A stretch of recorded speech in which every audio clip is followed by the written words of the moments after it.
maganda ako, promise. O, ayan. Ngayon, excited kayo sa guest ko, di ba? Dahil alam niyo na, isang napakagandang babae. Sobrang ganda na na-in love ang daddy ko sa kanya, si Daddy Dolphy.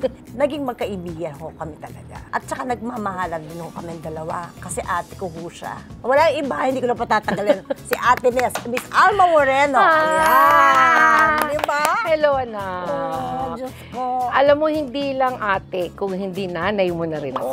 Oh, first question ko. Sige, question ka agad. Kamusta na si Miss Alma Moreno? Okay naman, blessed naman tayo. So far may problema pero kinakaya. May pinagdadaanan pero kinakaya. Ay importante tayo nakakapit sa Panginoon. Oo. Ano lang, sige lang ang buhay. Tarang go with the flow. Oo, diba? blessed pa rin. Na-miss mo ba ako? Ay, Oo! Na-miss kita. Na-miss At mo ba alam mo ako? ba, tuwan-tuwa ako nung bumalik ka. Promise, walang kaplastikan. Yung sabi ko, Talaga? ay si Maria bumalik, buti naman. Ito po, nakita ng dalawang mata ko kung gaano niya kamahal si Daddy. At nakuha ang mga vitamins sa mga gamot na iinumin. Nakapak lahat yan. Si Ate Nes lahat ang gumagawa niyan. Siplak na maliliit. Siplak, di ba? May Monday, Tuesday, Wednesday. may oras. Kaya pag papainumin na niya, hawak ako talaga yung gamot. Naglalakad tayo sa airport. Talaga, please lang, inumin mo na ito, lab. Di ba? Oo, Lab, ano ba? Uminom ka na ng gamot. Magkasama tayo sa States noon, kaya nakita mo yan. Oo. Di ba? Kasi Tama? di ba, nakita ko talaga. Sa abroad. Oo. Sobrang bonding natin. Nakita ko kung sino yung Maricel Sorianong totoo ho. Hindi lang sa TV, sa pelikula, o kung saan, kundi totoong Maria. Ako, product ako ng broken family, di ba? Pero sabi ko, hindi ko maprodukto ako ng isang pamilyang hiwalay, hindi ko na alam kung anong pakiramdam ng yun talagang meron kang pamilya. Oo. Yun ang nagawa sa akin ng John and Marcia. Pamilya Kasi, naman di ba, kayo pamilya. doon. Tsaka Daddy Dolphy mo, Oo. talagang nandyan naging tatay mo na talaga. Oo, inangkin ko talagang tatay. Hindi talagang, magte-taping kami noon nung special, talagang, Daddy, kumakatok ka talaga, wala pa kahit tulog o ano. Paano kanya niligawan? Yun ang gusto ko malaman eh. Nag-umpisa yan, Teacher's Pet, yung unang movie namin, ang style niya yung sobrang bait, maalaga sa artista niya, leading lady niya, yung food, yung gano'n. Doon siya nag-umpisa. Sobrang malambing at maalaga. Thoughtful siya, yung maalalahanin. Sobrang lambing, sobrang mag-alaga. Kahit sa mga anak naman, ikaw na lang eh. Ate Nes, yung anong hindi mo makakalimutan na nakakatawang moment ninyong dalawa ni Daddy? Yung nahulog siya sa scene. Nahulog ba? Hindi totoo! Talaga ba? Ito, wala nakakaalam. Dito ko lang babanggitin yun. Naliligaw pa siya noon. Nakatira ko, Green Hills din ako. Umupo, hindi ko na maalam sira yung upuan ko. Parang ganyan. Oo. Bamboo yun. Nahulog, nasira siya. Bumagsak talaga siya. Talaga? Hindi ko naman siya ni Daddy. Hindi ko alam anong gagawin ko kung tatawa ko. Pigil ako. Ano, hindi ko atot iumpo yun na tumawa na lang siya. Pagkatapos tumawa ako. Yun ang isang hindi ko makakalimutan. Yun ang pumupuan mo pa naman siya sa'yo. Naliligaw pa lang siya. Yun yung hindi ko makakalimutan. Talagang, Nakakatawa talaga. dito ko lang sisira. Ate Nes, anong natutunan mo sa kanya? Ang natutunan ko sa kanya, yung sabi mo nang matulungin tayo. Pero mas isa pa yun sa nakita ko sa kanya. Tapos hindi ba yung kinukuha na nga siyang tumakbo nun sa government, yung mayor o ano. Ayaw niya talaga. Ayaw ko lang. Gulo na nga ng buhay ko, kukuha pa ako. Ganun siya. Yun ang isang natutunan ko kung paano ka magmahal ng totoo sa paligid mo.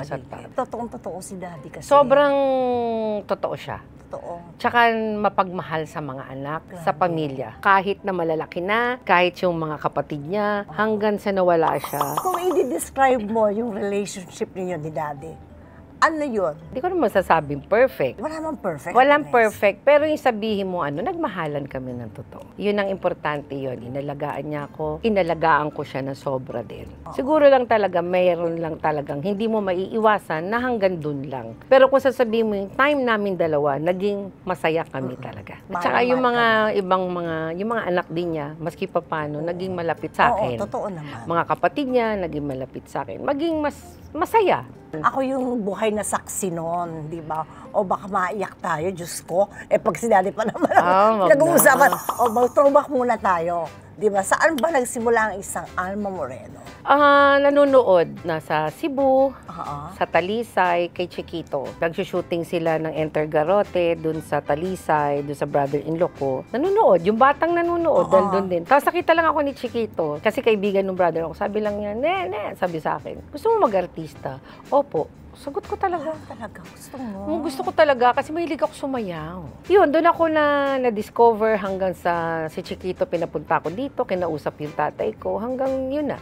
Kinuha ko ng Tower Production. Sa awa ng Diyos naman, hindi naman ako dumaan dun sa pinakamahirap, kundi simple lang. Kasama ko sa Urduha, kay Amalia Fuentes, Kambal Tuko, tapos naging Eva Fonda. Tuloy na, kinuha na ako ni Manay Ichu. Ni galing, Kuya Jesse Ejercito ng Crown 7, kay Erap. Yun na yun, sunod-sunod na ako nun. Papasalamat ako dahil hindi ko dinaanan talaga yung, di ba, yung... Alam ko. Sa'yo nga ako believe. Kasi sinabi ko na to sa'yo, di ba? Sabi nila, nag-bold daw si Ate Nes. Panoorin niyo yung pelikula, wala naman kayo makakita. Di ba? Pa-sexing gumaganon-ganon si Ate Nes. Pero pag nakita mo sa personal, yung totoo na, hindi ka nagbibihis ng mga bihis. Hindi. Nakita ko yun, agad kong nakita yun. Hindi, Kaya ka nilirespeto. Yun ang sinasabi ko. Yes, importante kasi yun. Kasi nung time ko, sexy na siguro yun, yung time namin. Una ako ikaw. Medyo baby ka pa noon. Isang maliit na bulilit. Bulilit ka noon. Yung time namin yun, nagsisexy kasi medyo wet look ka lang, nakatupis bold na yun. Yun na yung sa kanilang bold ngayon. Compare sa bold, yung mga sexy ngayon, iba na. Ang layo, Ate Nes. Simple lang. Kailangan simple lang kasi. Kailangan talaga. Laging ang paa mo nakaapak lang sa lupa. Ang dami mo, Ate Nes, hits na movies noong 1970s at saka 80s, di ba? At tinagurian kang sex goddess of Philippine movies, di ba? Iba ka talaga. Sex goddess, pero parang Marilyn Monroe. Di ba? Ano ba movie ko noon? Ang unang-una ko, Eva Fonda, 16. Tapos, sinundan ng Walang Karanasan, kay Mother Lily. Mother Lily. Yung mga yan. Tapos, Nympha. Yan ang mga talaga nag-hit sa akin. At saka lahat yun. Joey Gonsimfiao. Di ba? O mga Regal kay Manay Ichu, Jesse Ejercito. Tapos, nag-Regal na ako. Yun yung nag-Regal na tuloy-tuloy na. Na baby ka pa rin noon. Oo nga, kapraso kasi akong maliit na batang matanda. Yun ang itsura ko noon, naka-pigtails ako, kaya naka-trintas yung dalawa. Na nakikita tayo sa Regal noon na baby ka pa noon. Teka ka ganon, ang laki ng mata, ang laki ng ipin. Diba?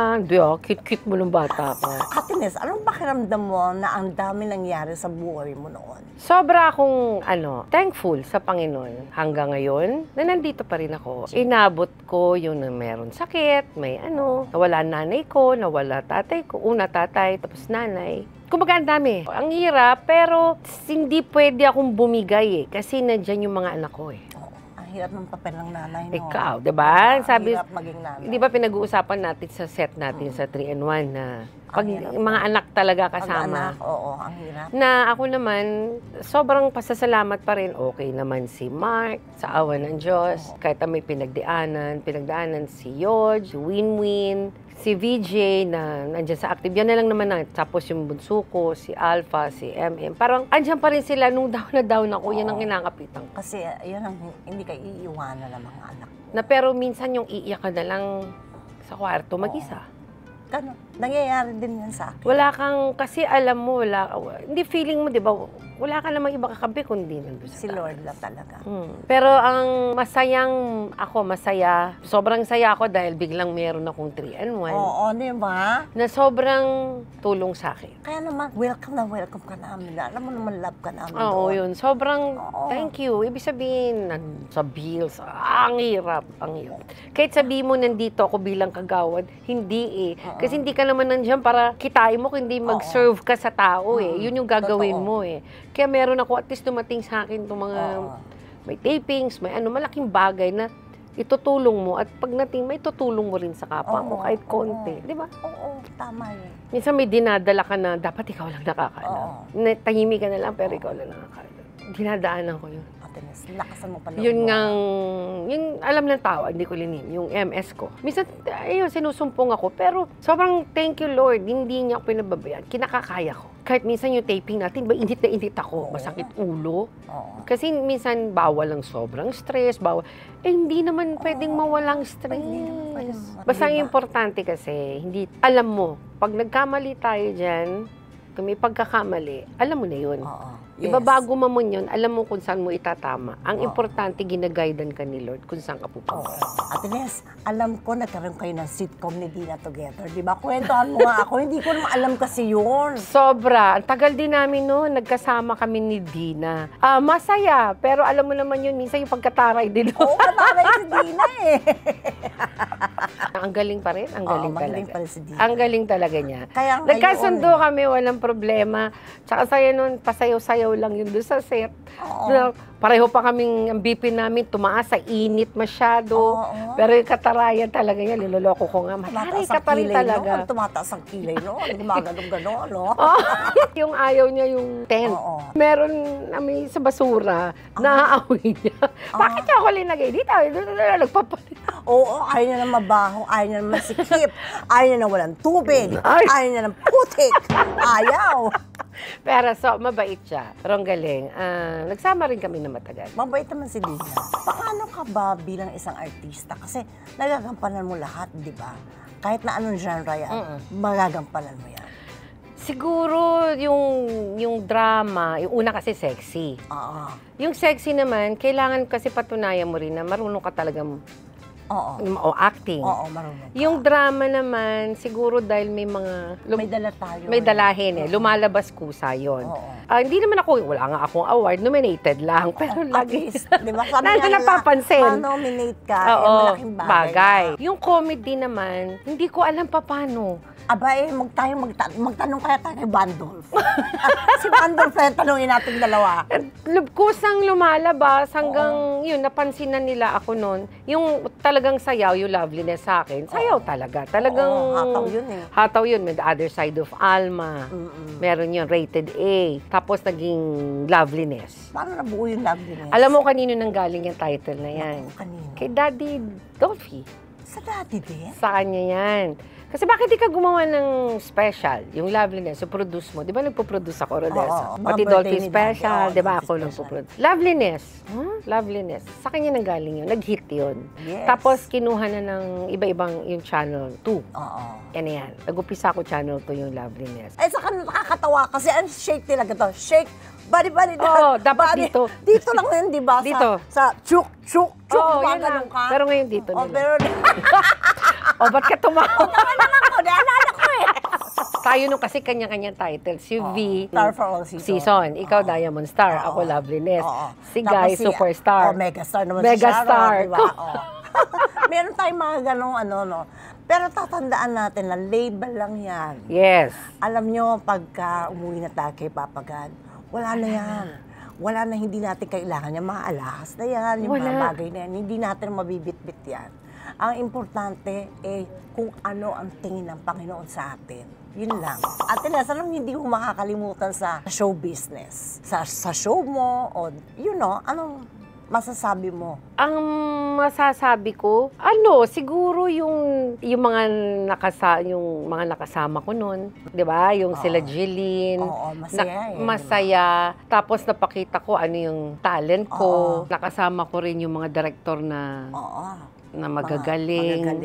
Basta importante lang ang natutunan ko Ang natutunan ko, kahit saan ka makarating, huwag kang magbago. Kasi pag nagbago ka, yun yung kababagsak mo.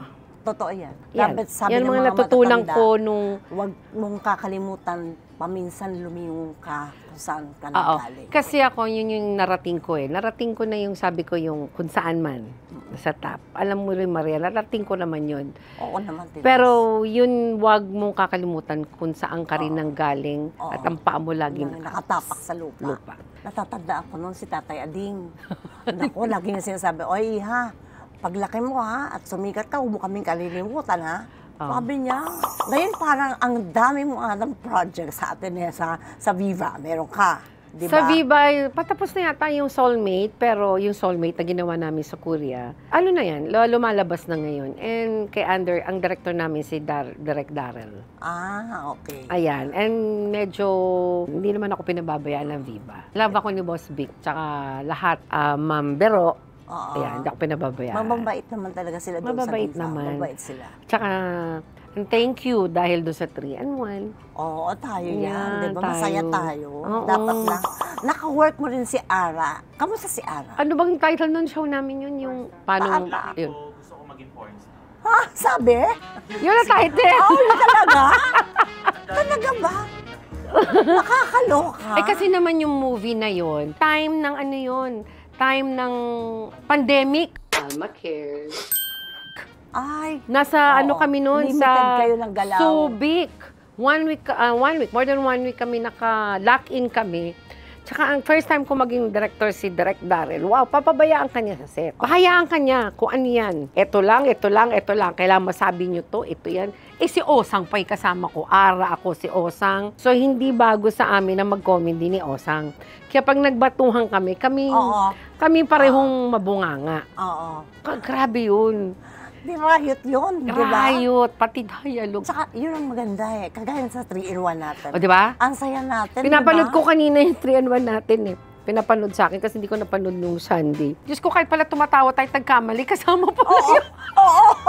Alam mo, hindi nila kinakata. Alam mo ba? Oo, di Kaya pala dapat nakinaka. talaga, pag natatawa kayo Oo, gaganon mo na lang, pero Gaganon ka. mahalata pa rin. Pero halata pa rin, tumatawa tayo. Pero saya. Pero yun ang gusto ko doon. Kaya sinabi ko, ako ay sobrang ligaya ko nung sinabi sa akin ni Eric na may 3-in-1. Parang kape tayo dyan. Yun na mismo, Maria, sabi niya sa akin. 3-in-1 Kasi yan. pamilya kayo eh. Oo. Magkakapatid Diba? kayo eh. Gawa ni Dolphy. ni Daddy. Tsaka isa pa drama yung ginagawa mo kasing isa. Oo. Tamang balanse Tapos, mo lang yan. Diba? Kasi yung drama, I'm sure iyak-iyak ka doon. Walang katapusan. Kasi ang sitcom masarap. Masarap Kasi minsan sa talaga. totoong buhay, as kung mas gusto kong sitcom talaga, comedy. Kasi itong nangyayari sa akin, di ba, stress, daming Oo. iniisip. Ito na yung breaker ko. Breaker na yan yung sitcom. At least, may breaker ka na, may Yan, That's entertainment yes. ka pa. Nakatawa Oo, tayo. diba? Pag-memorize natin. Oo. Dahil pag natin, ano daw? Ano daw? Kamusta naman ang mga bata? Mga anak ko, okay naman. Siyempre, si Vandolph ngayon as konsehal. Pa-last term na rin. 2025 naman yung anak ko, si Yodge. Yung eldest ko kay Joey. Oo. Si Yodge Marquez. Si Winwin naman, may baby na rin. Baby na siya. Meron na, isa. Si Luna. Oh, ang ganda ng pangalan.